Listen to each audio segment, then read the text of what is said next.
નમસ્કાર, હું પ્રવીણ. અત્યારથી લોકસભા 2024ની ચૂંટણીના પડઘમ સંભળાવવા માંડ્યા છે. તમામ રાજકીય પક્ષો તૈયારીઓમાં વ્યસ્ત છે. મણિપુરનો મુદ્દો સંસદમાં ગાજી રહ્યો છે. ઇન્ડિયા ગઠબંધનના સાંસદો મણિપુર પણ પહોંચ્યા. પણ આજની દિવસની બે ઘટના. બીજી તરફ જે મહત્વના રાજ્યોમાં લોકસભાની ચૂંટણી પહેલા વિધાનસભાની ચૂંટણીઓ આવી રહી છે તે પહેલા કોંગ્રેસ હોય કે ભાજપ હોય, આજે તો ભાજપે એક નવી ટીમ જાહેર કરી અને તેમાં જે જવાબદારીઓ મળી છે એ જવાબદારીઓ પણ અદ્ભુત છે.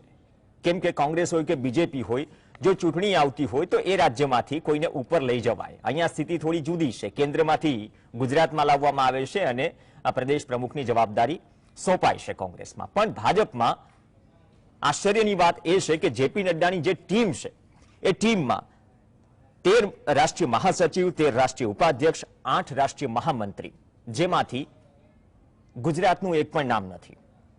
ભૂતકાળમાં પ્રતિનિધિત્વ હતું 17, 19ની ચૂંટણી પહેલા કે પછી 22ની ચૂંટણી પહેલા. ઘણી વખત મંત્રીમંડળનું વિસ્તરણ પણ થાય છે અને સંગઠનમાં પણ જવાબદારી સોંપાય છે. એવું નથી. વિજય રૂપાણી અને નીતિનભાઈ પટેલ જેવા દિગ્ગજ નેતાઓને જે 2022માં ચૂંટણી ન લડ્યા પરંતુ અલગ અલગ રાજ્યોની જવાબદારી સોંપાય છે. પણ યુપીથી 6, એમપી, મહારાષ્ટ્ર, રાજસ્થાન, છત્તીસગઢથી 3 પદાધિકારીઓ, કોંગ્રેસમાંથી જે આયાત કરાયા તેમને પણ જવાબદારી સોંપવામાં આવી છે. આંધ્રપ્રદેશ, પશ્ચિમ બંગાળ, બિહાર, આસામ, ઓડિશા, નાગાલેન્ડ માંથી એક વ્યક્તિને નડ્ડાની ટીમમાં જગ્યા મળી છે. ખાસ તો મધ્યપ્રદેશ, રાજસ્થાન, છત્તીસગઢ અને યુપી, કેમ કે યુપીમાં 80 લોકસભાની સીટ છે. તો ગુજરાતની બાદબાકી કેમ? અથવા તો એની પાછળ કોઈ રણનીતિ હોઈ શકે. મુદ્દાઓ ઘણા બધા છે. ચર્ચામાં આપણી સાથે હેમાંગ રાવલ જોડાશે કોંગ્રેસના પ્રવક્તા તરીકે, વાસુદેવભાઈ પટેલ રાજકીય વિશ્લેષક, ડોક્ટર શ્રદ્ધા રાજપૂત ભાજપના પ્રવક્તા. થોડા મોડા છે, હમણાં આવશે. ડિબેટની શરૂઆત વાસુદેવભાઈથી કરીએ. વાસુદેવભાઈ, 24ની ટીમમાં હવે તો રણનીતિઓ ઘડાવા લાગી છે. સંગઠનની જવાબદારીઓ પણ રાજ્ય કક્ષાએથી રાષ્ટ્રીય કક્ષાએ સોંપાવા માંડી છે. પણ બીજેપીએ આજે જે લિસ્ટ જાહેર કર્યું, વિધાનસભાની ચૂંટણી જે રાજ્યોમાં મહત્વપૂર્ણ રાજ્યોમાં આવી રહી છે તેમાંના ઘણા દિગ્ગજ નામો છે. વસુંધરા રાજે પણ છે, મધ્યપ્રદેશમાં પણ છે, પણ ગુજરાતનો એક પણ ચહેરો નથી. એના પાછળનું કારણ આપ શું માનો છો? સ્વાભાવિક રીતે પોલિટિકલ પાર્ટીઓ જે પોતાની ટીમો જાહેર કરતી હોય છે એ આગામી જે ચૂંટણીઓ આવી રહી હોય છે ચૂંટણીઓમાં જે તે રાજ્યમાં વિજય મેળવવા માટે ઉપયોગી લોકોને જોડતી હોય છે. એટલે જ્યારે જ્યારે રિસફલિંગ થયું છે તમે જુઓ સરકારોના, ત્યારે ત્યારે જે રાજ્યમાં ચૂંટણી આવતી હોય ત્યાંના પ્રધાનોની સંખ્યા વધી જાય અથવા તો સંગઠનમાં એના વ્યક્તિઓ વધી જાય. જ્યાં એવું લાગતું હોય કે અહીંયા આપણને જીતવામાં થોડું આ વધારે કરીશું તો આપણે સારા પરિણામો મેળવી શકીશું એવી સ્થિતિ આવતી હોય ત્યાંની સંખ્યા વધી જાય. અને બીજું એ છે કે જે પ્રમાણે પોલિટિકલ પાર્ટીઓ, હું મનુષ્યથી આજથી 40-50 વર્ષ તમે પાછળ જાઓ તો પોલિટિકલ પાર્ટીઓનો જે વ્યવહાર હતો ને એ વ્યવહાર ફક્ત ચૂંટણીઓ જીતવા માટે જ નો વ્યવહાર એવું નહીં, અથવા તો 24/7 પાર્ટીની જ ચિંતા, પાર્ટીની ચિંતા કરવી, પાર્ટીને ચૂંટણીઓ જીતાડવા માટેનો જે સમય આપવો, શાસન વ્યવસ્થામાં જે ધ્યાન આપવું, એના જે પર્સન્ટેજ હતા તો ઉલટ સુલટ થઈ ગયા છે. નહીં, આ કેસમાં પર્સન્ટેજ થોડા અલગ હતા. કદાચ મંત્રીમંડળનું વિસ્તરણ હોય તો અલગ વાત છે કે અહીંથી કોઈ મંત્રીને કેન્દ્રમાં જવાબદારી સોંપાય. આ તો સંગઠનની વાત છે. સંગઠનમાં ભારતીય જનતા પાર્ટી જે ચૂંટણીઓ જીતે છે એમાં એક તો મીડિયા છે અને બીજું એમનું સંગઠન પણ છે. ભારતીય જનતા પાર્ટીનું સંગઠન 24/7 હંમેશા તૈયાર જ, અને કહેતા પણ હોય છે કે અમે તો હંમેશા માટે તૈયાર જ હોઈએ છીએ. એટલે સંગઠનનો એનો બે આધાર છે કે બીજી બધી પાર્ટીઓમાં સંગઠનનો પ્રમાણમાં ભારતીય જનતા પાર્ટી જેટલો આધાર નથી હોતો. અને ભારતીય જનતા પાર્ટીની સંગઠનની વિસ્તરણ કરવાની જે પદ્ધતિઓ છે એ સામાન્ય પોલિટિકલ પાર્ટીઓ કરતા જુદી છે. અનેક નવા ફેક્ટર એની સાથે જોડાયેલા હોય છે. એટલે ભારતીય જનતા પાર્ટીનો એક આધાર જેને કહેવાય મીડિયા સાથે જેટલો ને જેટલો સંગઠનનો પણ હોય છે. એટલે એમની હંમેશા સંગઠન જેટલી પ્રધાનમંડળની કવાયત હોય એમની એટલી જ કવાયત છે એ સંગઠનમાં પણ હોય છે. હમણાં ગુજરાતમાં એવું છે કે ગુજરાત એક તો શું છે કે ગુજરાત જે છે એમાંથી જ દેશના નેતૃત્વમાં લોકો છે. એટલે ગુજરાતીઓ તો ભારતીય જનતા પાર્ટી સાથે રહેવાની પૂરેપૂરી સંભાવનાઓ છે અને એ પ્રમાણે પરિણામો પણ દેખાય છે. અને મીડિયા ડિસ્કશનોમાં તમે જોશો જોશો તો બધે એ દેખાતું જ હશે કે ભાઈ ગુજરાતની તો કોઈ હવે કશું ગણતું જ નથી એમ. એટલે ગુજરાત ટેક ઇટ ગ્રાન્ટેડ જેવી સ્થિતિ 24ની ગુજરાતની છે. એટલે ગુજરાતમાં જો હમણાં બહુ ધ્યાન આપવામાં ન આવે તો પણ પરિણામ જે જોઈએ છે પરિણામ મળવાની સંભાવના, મતલબ કે 26 માંથી 26 સીટો 2014-2019માં જીતી. શ્રદ્ધાબેન, આપનું સ્વાગત છે. આજે જેપી નડ્ડાની ટીમ જાહેર થઈ. મહત્વની વિધાનસભા ચૂંટણીઓ જે આવી રહી છે એ રાજ્યોનું પ્રતિનિધિત્વ વધારે છે અને લોકસભાની તૈયારીઓ પણ છે, પણ ગુજરાતનો એક ચહેરો નથી, એક પણ ચહેરો નથી. તેની પાછળનું કારણ શું? પ્રવીણભાઈ, જે ટીમ જાહેર થઈ છે, પહેલા આખા જે ટીમ છે બધાને અમે અભિનંદન આપીએ છીએ અને આવનારી ચૂંટણીઓ માટેનું જે અમારું મેઇન સંગઠન છે, રાષ્ટ્રીય અધ્યક્ષ અમારા જેપી નડ્ડાજીની આ ટીમ છે અને એ ટીમ સાથે રાજ્યભરની તમામ ટીમ અને બૂથ અને શક્તિ કેન્દ્ર સુધીના તમામ કાર્યકર્તા 2024ની અંદર એ બધી જ મહેનત કરવા માટે બિલકુલ 24/7 રેડી હોય છે કે જે અમારા પ્રધાનમંત્રીજી ફરી વખત ત્રીજી વખત બનવા જઈ રહ્યા છે. વાત રહી ગુજરાતના ચહેરાની વાત, તો ગુજરાતનો તો એટલો લોકપ્રિય ચહેરો છે કે જેણે વિશ્વના ફલક ઉપર અમારું નામ જે છે, અમારી પાર્ટીના નામ અને અમારી પાર્ટીને જ્યાં સુધીને લઈને ગયા છે આદરણીય પ્રધાનમંત્રી નરેન્દ્ર મોદીજી અને ગૃહમંત્રી અમિત શાહજી, જે જેપી નડ્ડા પહેલા અમારા રાષ્ટ્રીય અધ્યક્ષ હતા અને જે રીતે એમના કાર્યકાળમાં એ લોકોએ પરસેવો પાડીને જે પ્રમાણે પાર્ટીનો વ્યાપ અને વિસ્તાર કર્યો છે એ સર્વવિદિત છે. એટલે ગુજરાત અને ભારતીય જનતા પાર્ટી બંને એક સિક્કાની બે બાજુ હંમેશાથી રહી છે. ગુજરાત ભારતીય જનતા પાર્ટીના પરિવારે હંમેશા ક્યાંક ને ક્યાંક જ્યારે પણ દેશને દિશા ચીનવાનું કામ કર્યું હોય ત્યારે બી કર્યું છે. તમે જુઓ કે આદરણીય અમારા CR પાટીલજી જે છે, પેજ સમિતિ છે, પેજ સમિતિનો જે કોન્સેપ્ટ છે એ પણ આખો રાષ્ટ્રીય લેવલ ઉપર એ અત્યારે દરેક રાજ્યોની અંદર અમે ફોલો કરી રહ્યા છે. પેજ પ્રમુખ હોય, દરેક પેજ ઉપર 5-5 લોકો જે હોય એના સમિતિના સદસ્યો હોય, એમના સુધી બૂથ સુધી કેન્દ્ર સુધી જવાની. એટલે એવી કોઈ પણ મને નથી લાગતું કે આ કોઈ એવું નથી કે તો CR પાટીલના, શ્રદ્ધાબેન, એના પણ વચ્ચે થોડા વાવર હતા, પણ એ તો સંગઠન અને પાર્ટી નક્કી કરે, હાઈકમાન્ડ નક્કી કરે, પણ સંગઠનમાં એક પણ નામ નહીં. સવાલ મૂળ એ હતો. આમ તો ટીમ તરીકે USP છે બીજેપીની કે જેટલું સંગઠન અને કેડર બેઝ પાર્ટી છે જમીની સ્તર પર એટલું કામ કરે છે, એના કારણે તમે 2 થી 300 પાર ગયા. પણ આટલા મહત્વના રાજ્યોમાં ચૂંટણી છતાં સંગઠનમાં ઘણા બધા, ભારતીબેન CR કદાચ ન ભૂલતો હોય તેનું પણ સ્વાગત થયું હતું ભૂતકાળમાં. જવાબદારીઓ નીતિનભાઈ પટેલ અને વિજયભાઈ રૂપાણીને પણ અલગ અલગ રાજ્યોની સોંપાય છે. પણ સંગઠનમાં હું એ જ કહું છું, સંગઠન સ્પેસિફિક આજે સંગઠન જાહેર થયું એની પાછળની કોઈ શું રણનીતિ છે? કેમ કે યુપીમાંથી પણ ચહેરાઓ છે, મધ્યપ્રદેશ, રાજસ્થાન, આ તમામ જગ્યાએ, મધ્યપ્રદેશ, રાજસ્થાન, છત્તીસગઢમાં તો ચૂંટણી આવી રહી છે લોકસભા પહેલા. વાત હોય તો અમે હંમેશાથી જ કહ્યું છે કે ભારતીય જનતા પાર્ટીના અમે લોકો 24/7 ધરાતલ ઉપર કામ કરતા હોઈએ છીએ. અમારા માટે રાજનીતિમાં સત્તા એ સેવાનું માધ્યમ છે, એટલે અમે કમિટેડ છીએ માટે. અમારા દેવદુર્લભ કાર્યકર્તાથી લઈને અમારું શીર્ષોત્તર નેતૃત્વ, જેણે અમારી જે આલોચના અમારા વિપક્ષે કરવી હોય કરી શકે છે.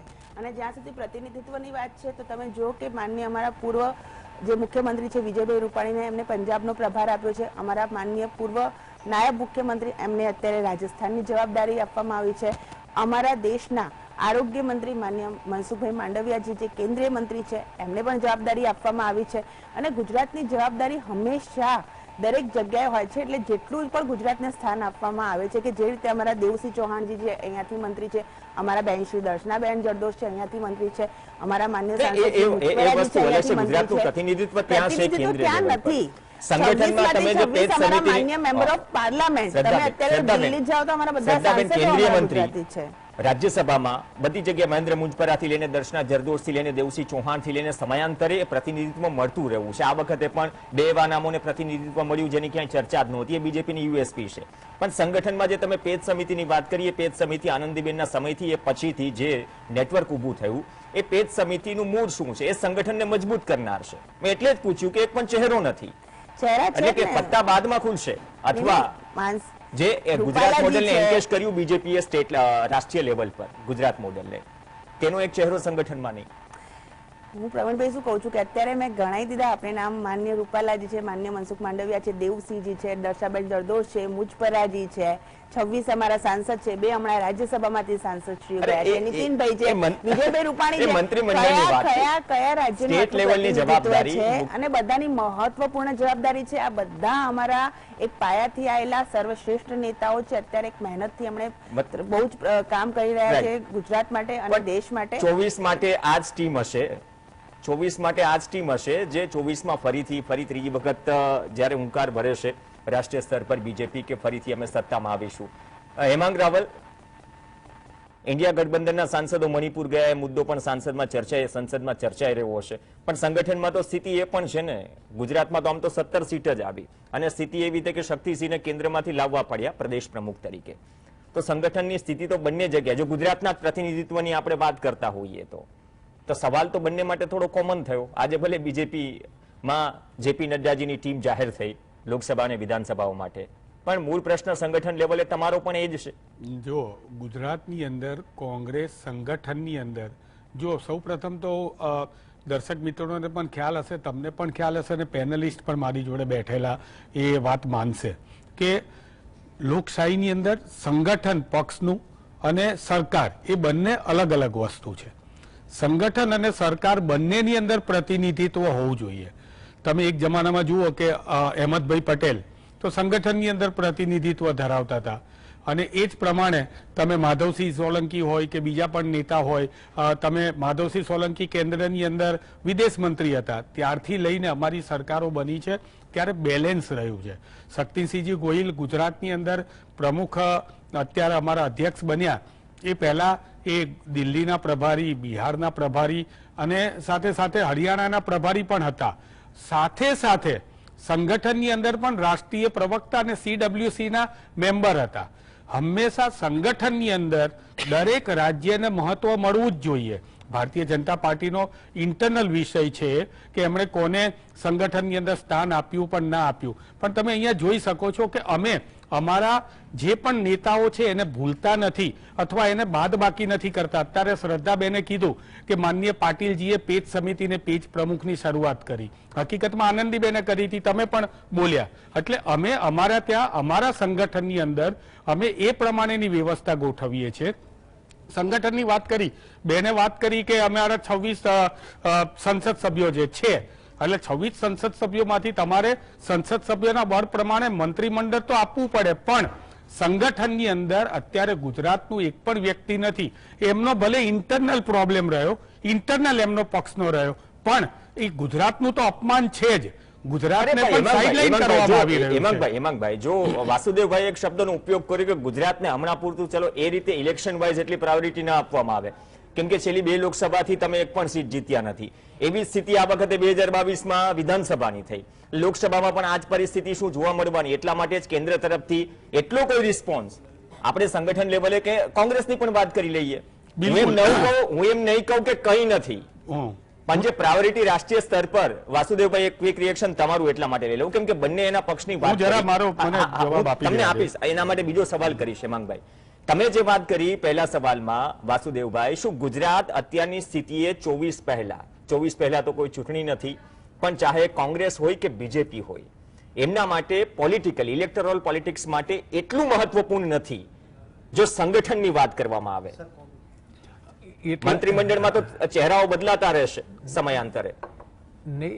એટલા માટે મેં ગુજરાતની જે વાત કરી, એટલા માટે ગુજરાતની વાત આ દિશામાં થઈ કે ગુજરાતમાં અત્યારે ગુજરાતનું નેતૃત્વ ભાજપનું મજબૂત છે, જીતી જાય એવું છે ને એવું નથી. મૂળ વાત એવી છે કે ગુજરાતીઓના દિમાગમાં એક વાત ચોક્કસ પડેલી છે કે અમારો ભાઈ દિલ્હીમાં છે, અમારો ગુજરાતી દિલ્હીમાં વડાપ્રધાન છે, અમને કશું મળે કે ના મળે પણ અમારો તો ત્યાં દિલ્હીમાં વડાપ્રધાન હોવા જ જોઈએ. એ જે માનસિકતા ગુજરાતીઓની જે બની છે એને લીધે ગુજરાત તરફ જો ધ્યાન ન અપાય તો પણ ગુજરાતમાં સારા પરિણામો મળવાની સંભાવના છે અને મળી પણ રહ્યા છે.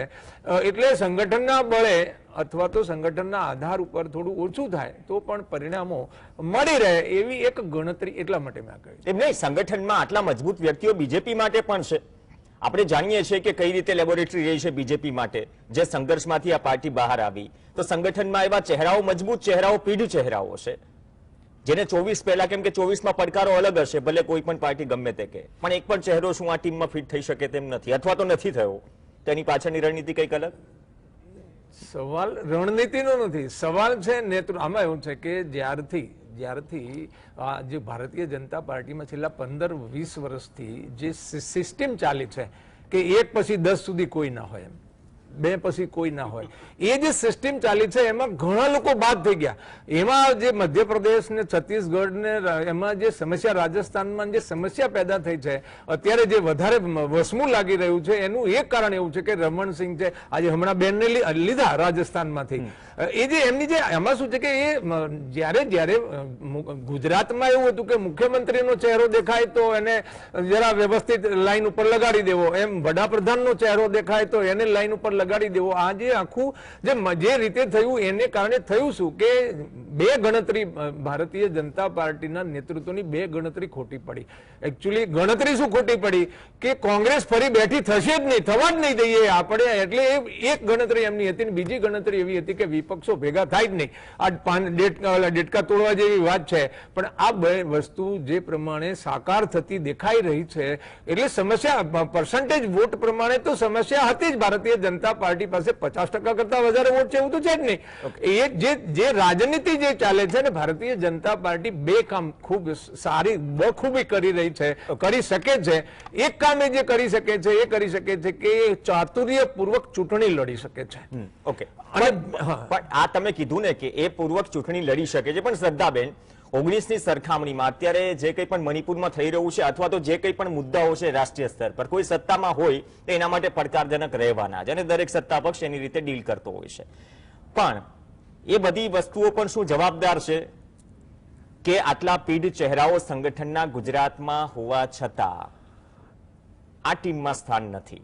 કેમ કે પડકાર તમે અલગથી માનો છો, ગુજરાતમાં તમને એટલું કદાચ ચલો માનો કે તમે ટેન્શન નથી, 26માંથી 26નો અત્યારથી તમે દાવો કરી રહ્યા છો, પણ બાકીના રાજ્યોના સમીકરણને ધ્યાનમાં રાખીને આ બાદબાકી થઈ હોઈ શકે અથવા રણનીતિનો ભાગ હોઈ શકે.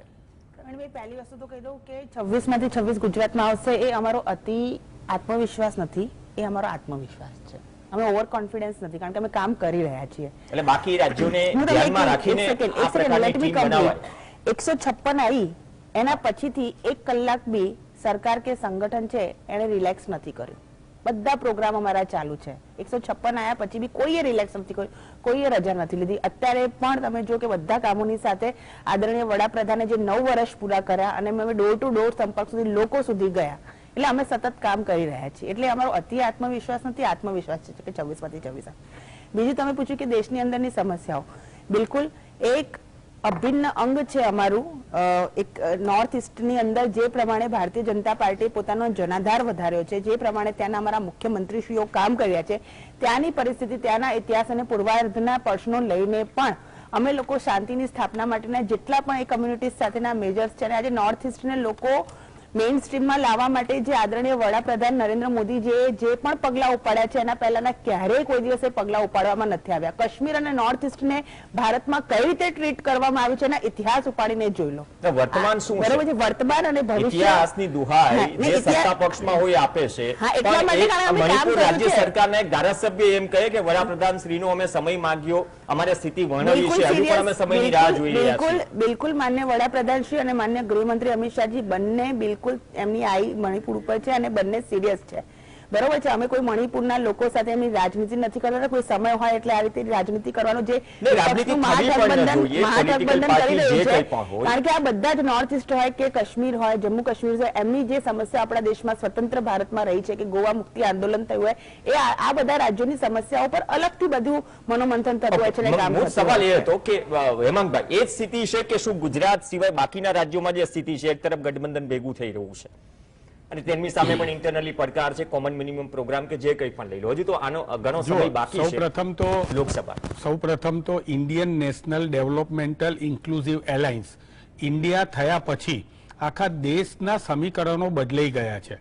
કર્ણાટકાની અંદર કોંગ્રેસની થમ્પિંગ મેજોરિટી સાથેની જીત, આવનારા 4 રાજ્યોની ચૂંટણી છે એમાંથી 3 રાજ્યોમાં અત્યારથી કમ્પ્લીટ કોંગ્રેસની જીત દેખાઈ રહી છે. આ જ્યારે પરિસ્થિતિ હોય ત્યારે ભારતીય જનતા પાર્ટીએ જે અત્યારે એમનું સંગઠન મૂક્યું છે એની અંદર ગુજરાતની અંદરની જે ભાજપ છે એના કોઈ નેતા એમને સક્ષમ દેખાયા નથી. એટલે એ અસક્ષમતાના લીધે મને લાગે છે કે એક પણ લોકોને લીધા નથી. આ મારો અંગત મંતવ્ય હોઈ શકે છે, પરંતુ ગુજરાતના કોઈને લીધા નથી. પણ એક બીજી મહત્વની બાબત આપણે ભૂલી જઈએ છીએ.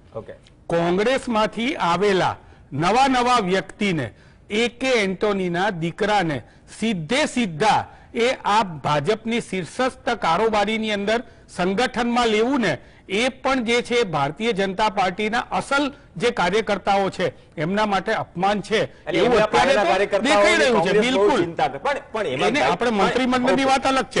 એક છેલ્લી વાત કરું તમને સાથે સાથે ગુજરાતને આ તો આપણે અત્યારે ચર્ચા કરી, ગુજરાતને અન્યાય થતો જ આવે છે. ગુજરાતમાં અરુણ જેટલીજીને અહીંથી મોકલ્યા હતા રાજ્યસભામાં, અહીંથી જયશંકરસિંહને મોકલ્યા છે વિદેશ મંત્રી જે અત્યારે છે બીજી વાર મોકલ્યા.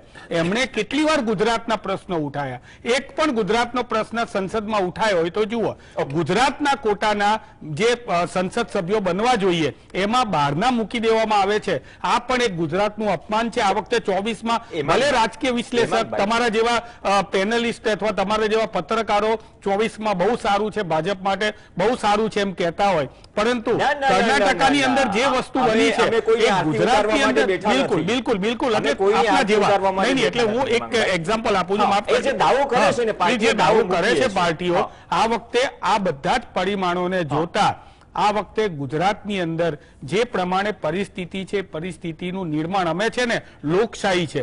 લોકશાહીમાં કોઈ દિવસ અમે 26માંથી 26 કે 100માંથી 100 રાજીવ ગાંધી 350 ઉપર લાવ્યા હતા ત્યારે પણ અમે એવો દાવો નથી કરતા. લોકશાહીની અંદર પ્રજા સર્વોપરી છે. પ્રજા જે નક્કી કરશે, પણ પ્રજા જુએ છે કે ગુજરાતને કયા પ્રકારનો અન્યાય સંગઠનમાં થઈ રહ્યો છે. આ બધું થયું, પણ કેન્દ્રમાં શ્રદ્ધાબેન થોડો સમયનો અભાવ છે, પણ શું કોંગ્રેસ અને બીજેપી માટે એ સ્થિતિ છે ગુજરાતની પ્રાયોરિટીમાં? કેમ કે 19 હોય, 14 હોય કે પછી 2022 કોંગ્રેસ 17 પર આવી, બીજી તરફ બીજેપી 26માંથી 26 જીતે છે. હજુ પણ દમ ભરે છે કે 26 અમે જીતીશું. પણ ગુજરાતનું સંગઠનમાં પ્રતિનિધિત્વ એ ચાહે બીજેપી હાઈકમાન્ડ હોય કે કોંગ્રેસ હાઈકમાન્ડ હોય, શું સંગઠન લેવલ પર આવનાર વિધાનસભા ઇલેક્શન્સમાં કે લોકસભાની ચૂંટણીમાં એટલું ગણકારતું નથી? આ સીધો સવાલ છે. હાઈકમાન્ડ શું બંને પક્ષનું હાઈકમાન્ડ એમ માને છે ગુજરાતની ચિંતા ન કરો, ગુજરાતને અત્યારે ઓટો પાયલટ મોડ પર છોડી દો? ધન્યવાદ શ્રદ્ધાબેન, હેમાંગભાઈ અને વાસુદેવભાઈ. તો તૈયારીઓ છે, ચર્ચા છે, ચર્ચામાં અમુક નામ લિસ્ટમાં નથી, પણ આ રણનીતિ કઈ તરફ લઈ જાય છે બીજેપીને, અને તૈયારીઓનો સમય વિપક્ષ માટે પણ છે. મણિપુર સાથે હજી ઘણી બધી ઇવેન્ટો થશે અને નક્કી કરશે કે દેશનું રાજકારણ 2024 પહેલા કઈ તરફ જઈ રહ્યું છે. નમસ્કાર.